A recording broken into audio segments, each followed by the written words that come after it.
Aku berjalai di sini, aku bikin tatu. Angkat kantungku, manikku susun satu-satu. Bawa sompoton, ira lama-lama ku bikin lagu. Tarian mengigol, aku menari bersamamu. Iringan bunyi, tiupan labu siulan bambu.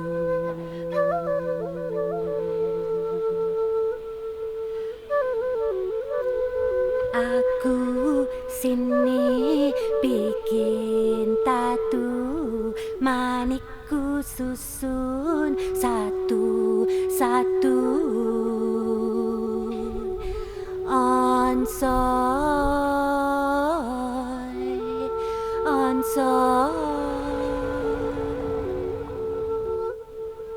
tiupan labu siulan bambu,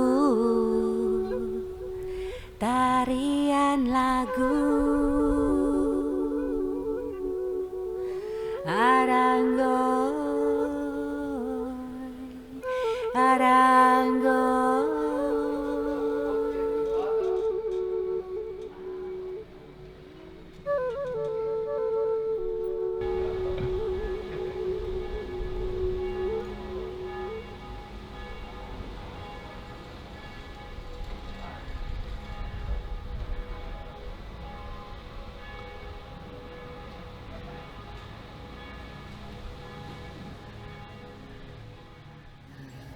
My name is Ellie. I am from Kota Kinabalu, Sabah, north of Borneo. I am here in Berlin for 1 month to be in this artist residency project here at Durga Tattoo, to have my beads workshop and to work with another local musician, collaborate with music instruments, and also to learn more about tattoo and get my tattoo steps.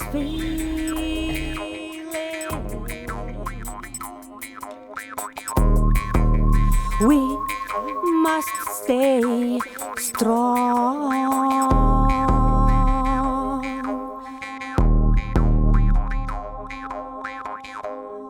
Don't fight this feeling. Beads were our currency back then, you know. It was our item of trade. Records have shown that through Borneo, we have traded our rhinoceros horns, blue kingfisher feathers, bird's nests, and other natural resources just for a handful of beads. I think this is the same story with indigenous communities around the world, how they encounter these new shiny things, and it is more than just merely accessories or jewelry. It is a part of our costume heritage. Just like how we address our land and resources, we address our beads as part of our duty and inheritance. My mother is a Lotud from Tuaran, the west coast of Sabah. And in our traditional costume, our beads are the most priceless item. My grandmother, she puts her money under her pillow, but she puts her beads in the bank. That is how much precious the heirloom, at least it's in my family and in most of the families that I know back in Tuaran. Every district that borders with different hills, different rivers, with a different tribe, or maybe a smaller clan that will dress themselves differently just to show who they are. The distinctiveness was very important. Here's the Lotud Karo. At least this is the replica. And back home in Tuaran, I get a lot of orders for this. There will be it will be orders from fathers for their daughters, from a sister to another sister. So yeah, it also brings the value of a gift. Like to get to have beads is not just for yourself, but it is the a way also to be giving. And Southeast Asia is known to produce natural element beads like wood, bamboo, shells, as compared to the mainland of Southeast Asia, where they will be having more stones. Most of them are acquired in markets, but what is very common and what we plant our beads ourselves is the dalai here, the koala prima joy bee, and our komburongo. So our roots and our seeds. This is the natural beads that we have. I still keep my great-grandmother's komburongo. It is more than 100 years old. Okay, besides beads works and beads workshops, I also write a little bit of poetry and recite them with a little bit of music that I just learned how to play this instrument. It's a mouth organ. In Sabah, we call this the sompoton. It is made out of 5 different elements, 5 different resources. The bamboo, the rotan, the gourd, the reed inside is made out of palm, and beeswax that comes from a stingless bee.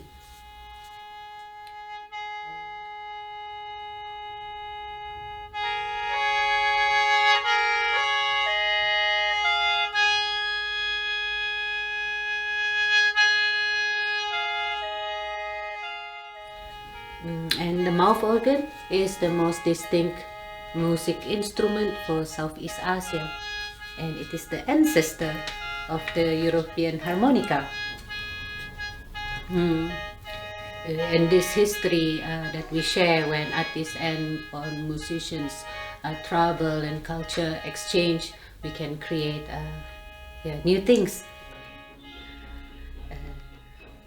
At my residency for this year, I am fortunate enough to collaborate with a local musician, David Jasai, with my poetry and samples of traditional music, and try to mix with the contemporary sounds that we have here in the city of Bali.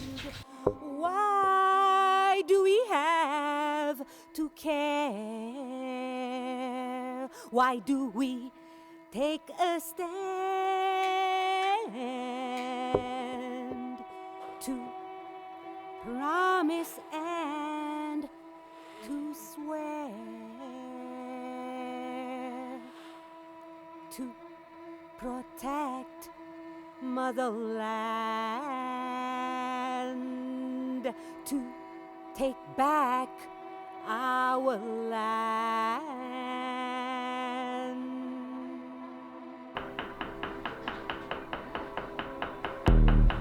Our mountains, our rivers, our streams and our islands, our beaches, our jungles, our people, our villages, our old towns and cities, our oil, our timber, our ports and our roads, our schools, our basic necessities, our prayers, our wishes and dreams. I am getting terakayan tattoos or tattoo designs from Mandalam, that is in Kapuas Hulu in Kalimantan. These are tattoos for the women, and the kayans I I think are the most artistically tattooed among many of the tribes in Borneo. Borneo has a rich tattoo culture. There are many tribes that has been documented to have these marks and patterns on skin. But for hand tattoos, that starts from the edge of the nail until below the elbow, this is distinctively Kayan. If it's line work, I really like the motifs that I have on my hands. Maybe I can speak about that.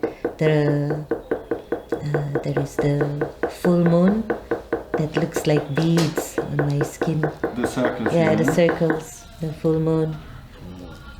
Because this is how we tell time. Because we tell time also from the sun when it rises and when it sets, but also with the moon to tell a good date to harvest. And also it is a representation of a female character to always be beautiful like the moon.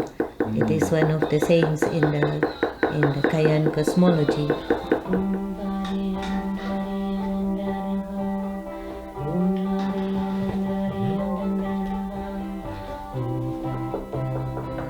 And I am also very interested in indigenous cosmology. And for us, the Dusuns, as a beads practitioner, I also include our mythical root bead, Komborongo, and as I learn more about indigenous beliefs, I found out the Kayan say that a woman with a complete set of tattoos on her hands, in the afterlife, she will swim in a river full of beads. Wow, I think this is such a beautiful relation between two things that I love so much, beads and tattoo.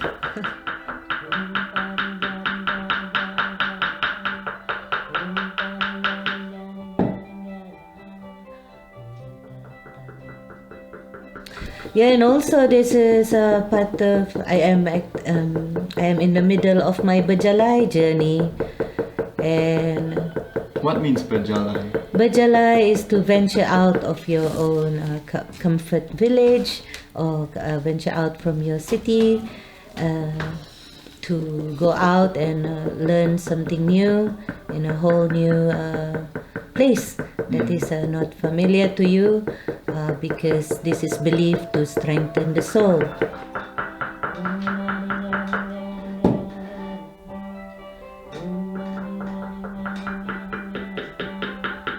In some way, I ended up here in Berlin, trying to learn about tattoo, because one of the eldest practitioners is now based here. And also, we should listen to his story, how he berjalai and end up also in this multicultural hip art city, I would call Berlin.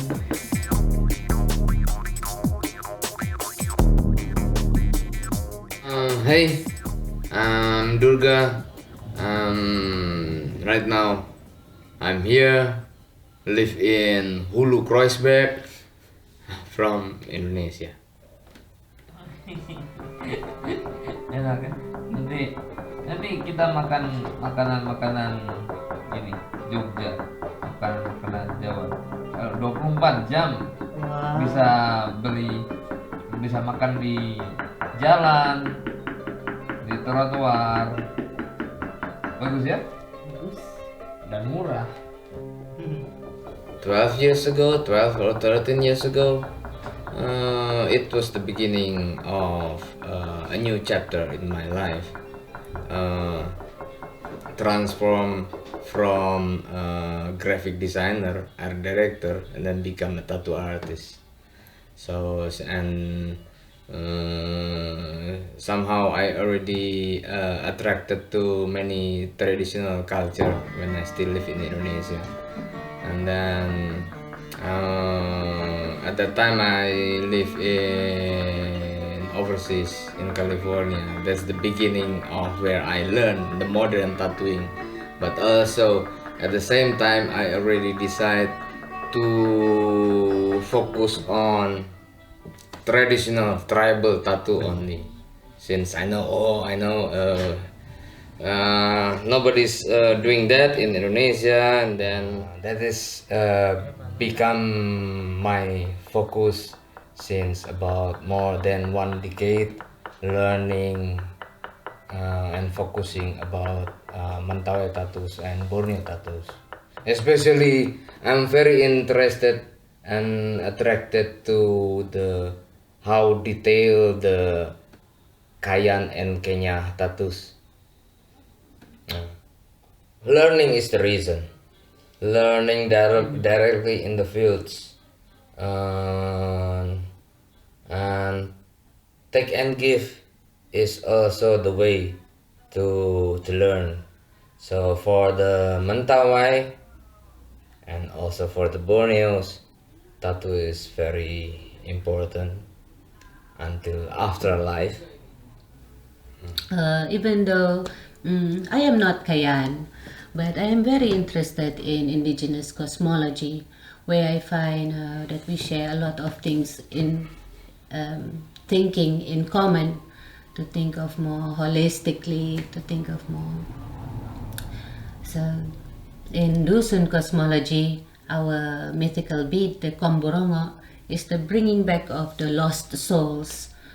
So, and finding out about beads and its relation to tattoos with the Kayan cosmology make me also think that maybe the soul also has found something new. I offered the people in Hulu in the upstream river to, what about if I help you to finish your tattoos, to continue your tattoos, and then that is the way I can communicate with everybody. I can learn directly from the elders, from the people, live with them, stay with them, learning from them, giving what they love, giving what they need.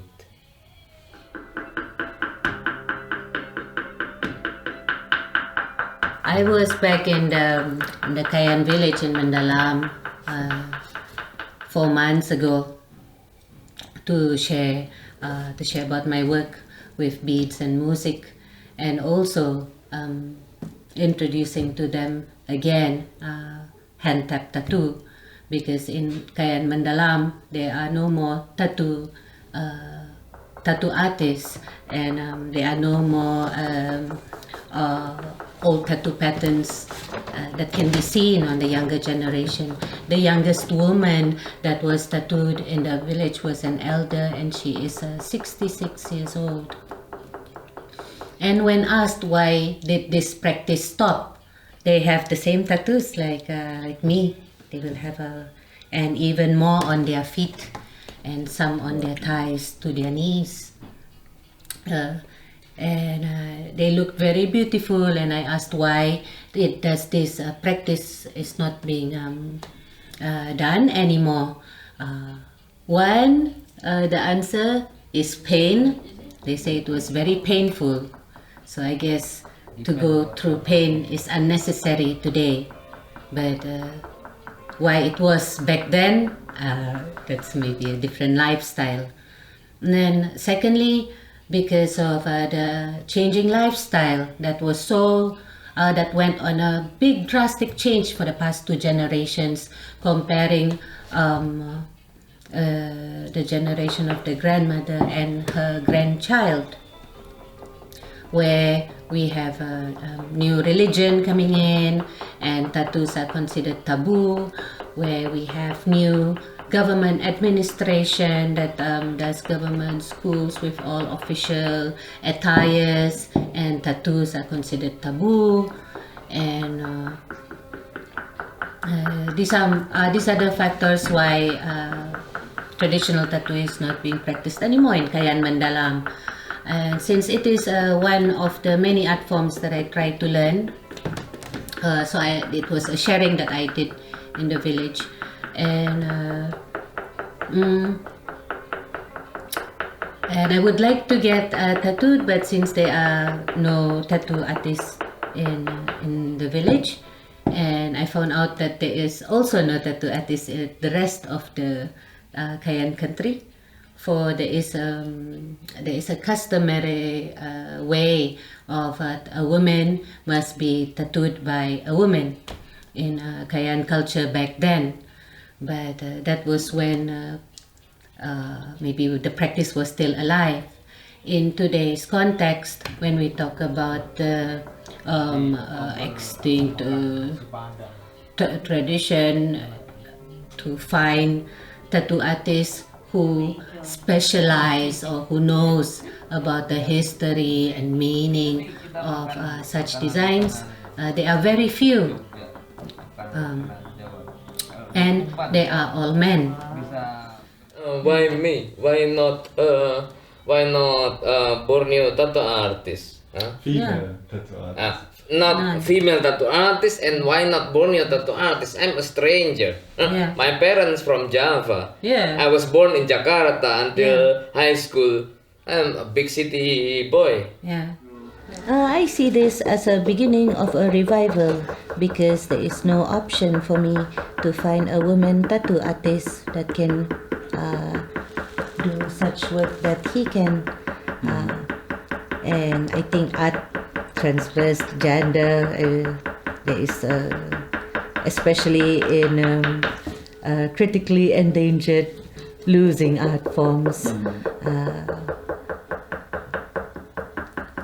I think respect should be given to the artist that has been trying to promote or bring up something that that is not being practiced anymore.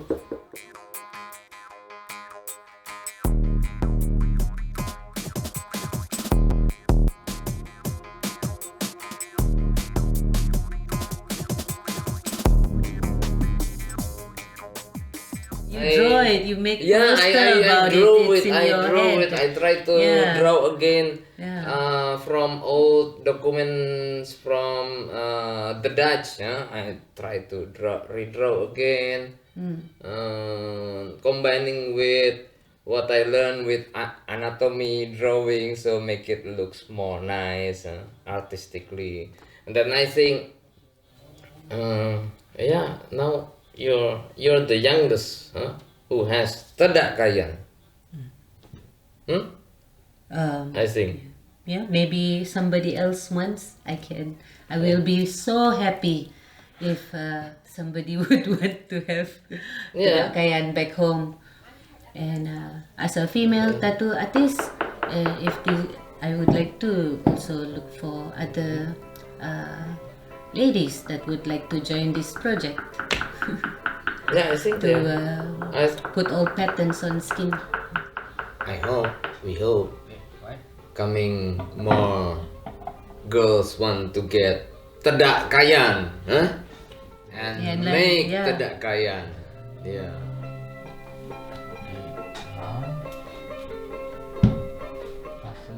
There's a risk, when it's late, then maybe they will realize when it's late. When it's late is when this young generation in Borneo, they will see there's only white people who has Borneo tattoos on the body, but not the Borneo, not the Dayaks.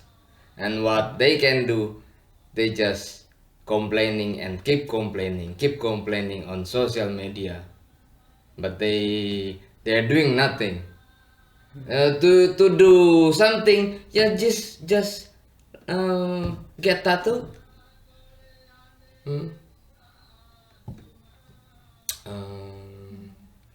And then I think it's normal if they're interested to modern tattoos, just like in Western countries. It's normal to love other culture, to interested to other culture. So it's also okay for the Western people to interest to our culture. It's totally normal. But that there's a risk. The risk is that's the one. And then the second, just like risk. Today we see only on internet, nah? Pictures, tattoo pictures on internet or on books. That's all.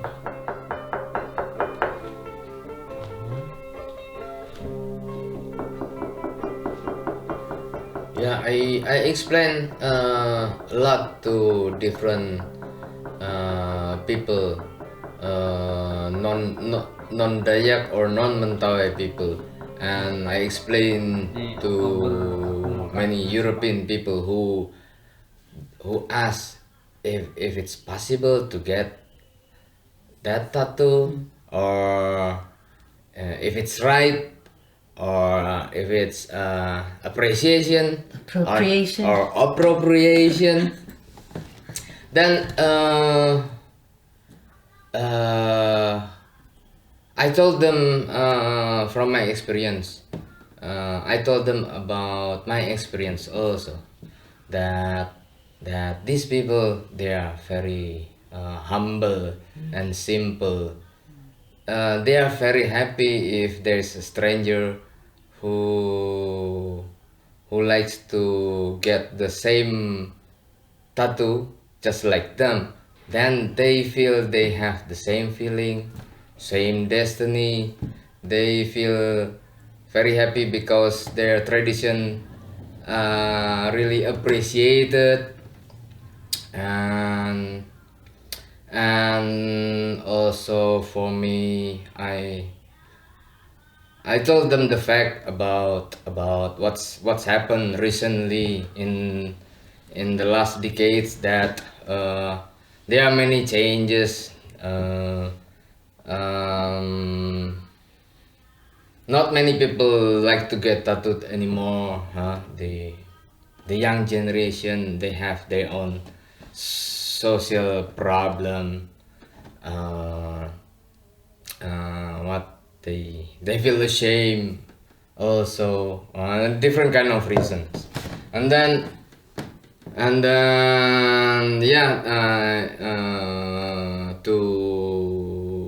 to apply the old motifs on the human skin, that is the essence of the tattooing. So not on the documentation in the movie, on the photographs or on the books. No, it's supposed to be on the human skin.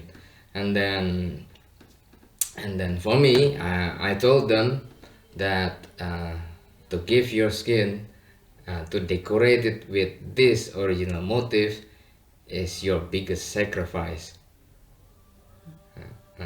And then I told to young Borneo generation or young Mentawai generation, we supposed to respect them because they are giving their skin to as a documentation for these old motifs. Yeah. And then the practice of tattooing continue. Yeah. So it doesn't matter where you're from. Yeah. Yeah.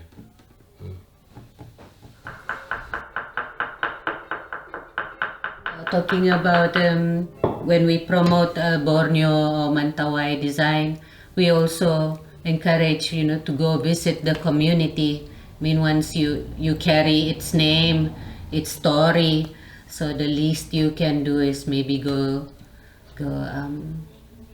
visit them, by just appreciating it just with aesthetic only. You cannot stop that. I mean, these patterns are everywhere. It's no copyright. Traditional patterns cannot be copyright. But what we can do right, maybe we cannot copyright, but what we can do right is to show some more respect to the patterns that we put on our own bodies. Our time, our space, our chance, our community, our freedom,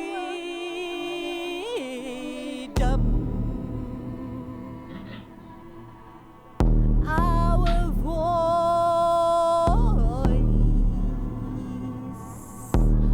our independence to be free. You cannot separate the political from the cultural, especially in today's times. It's an art from a third world country. I mean, I'm sure everybody would like to try to become tattoo artist or musician or beads maker, but if they come from communities who are facing conflicts every day because of land and resources, if we start talking about what's happening in places like Papua, and Papua has a very tattoo culture in Papua is like off because darker skin, so you need to put more black, and they have. And then we can turn the whole story or theme to what happened with these indigenous people, what with their land, with their culture. With their language, they don't use their traditional language anymore, and then blah blah. And back in our village in Mandalam, it is to be practicing art is not so easy when, especially that was my experience visiting the Indonesia side of Borneo, coming from the Malaysia side. It's a little bit more, life is more difficult there.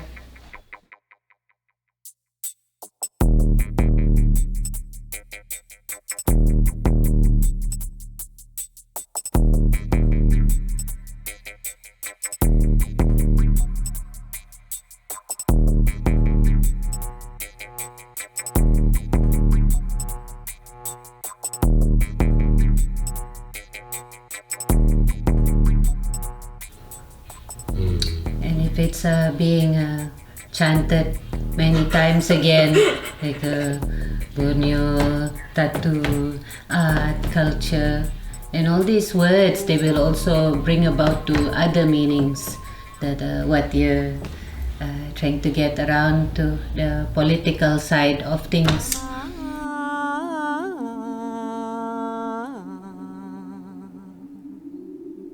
Keep drawing, keep tattooing. Keep collecting and reproduce the old motifs, old documentation. Keep researching. Adat, tradisi, dan budaya.